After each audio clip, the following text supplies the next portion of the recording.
So welcome back to another episode in our Marketing 100 list, where me and Kayle are on a mission to share 100 marketing ideas to help you grow your salon or spa business, and we're doing this right here on the channel.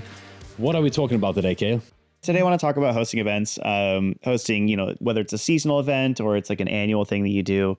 Events they're a moneymaker.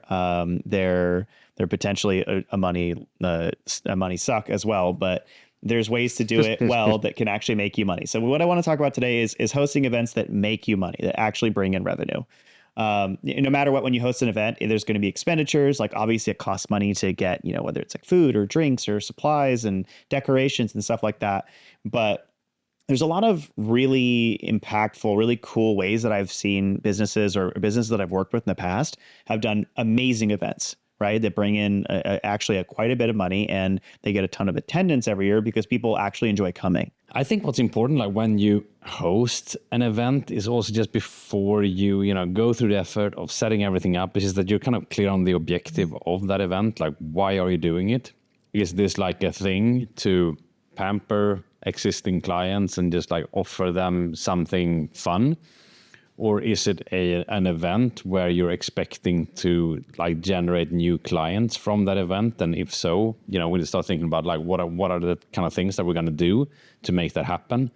Like, are we making sure that everyone that we're inviting are allowed to like bring a friend in there, or like have some mechanics as part of that event to make sure that it's also like generating new clients.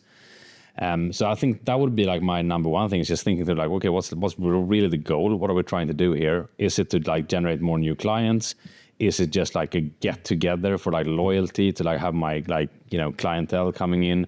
Or is it for like partners, or like, what is it that I want to get out of the event? I think that's a good way to look at it. I think, being objective oriented is obviously important. Like, don't just throw an event for the sake of throwing it. Like it needs to be something that people want to go to. It needs to be something that's equally beneficial for your clients and for your business.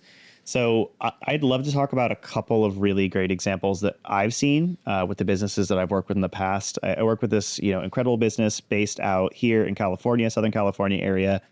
And every year they do an annual holiday boutique where they have like artists and artisans and like crafters and pop-up shops and stuff like that. They basically have like a lot of local businesses, smaller businesses or individuals come in, do a little pop-up shop, and it's a mixer, right? Like there's drinks, there's food, there's music, and everyone can just sort of like mix and shop and like have a good time. It's kind of like a night market if you've ever been to one of those.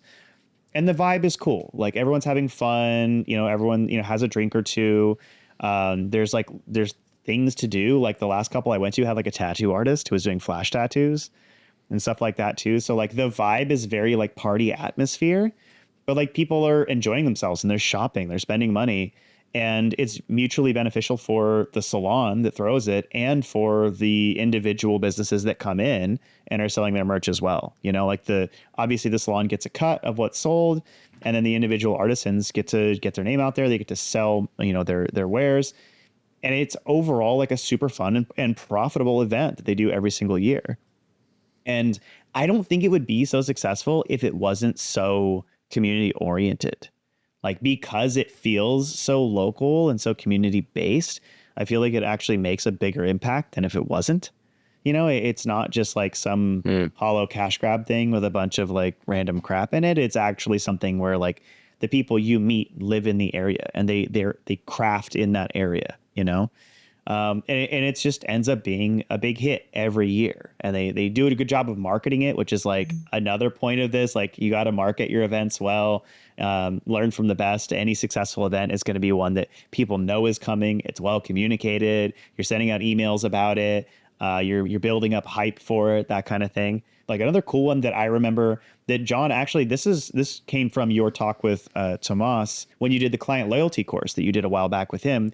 He had suggested, he says he does like a creative styling class, that kind of thing, where people could come and learn how to like do like quick styles and stuff like that, and just like have snacks and drinks. But a lot of times they would end up purchasing products or booking appointments as a result of it.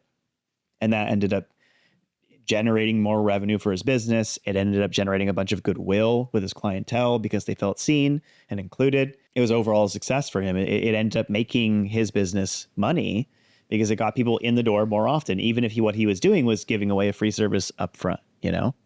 So events can be a really good strategy. I think there's many good examples of that. I think it's like the one that Thomas shared in the loyalty course that we're going to link to, like that episode. We can link to that somewhere on the screen or in the description, depending on where you're watching this.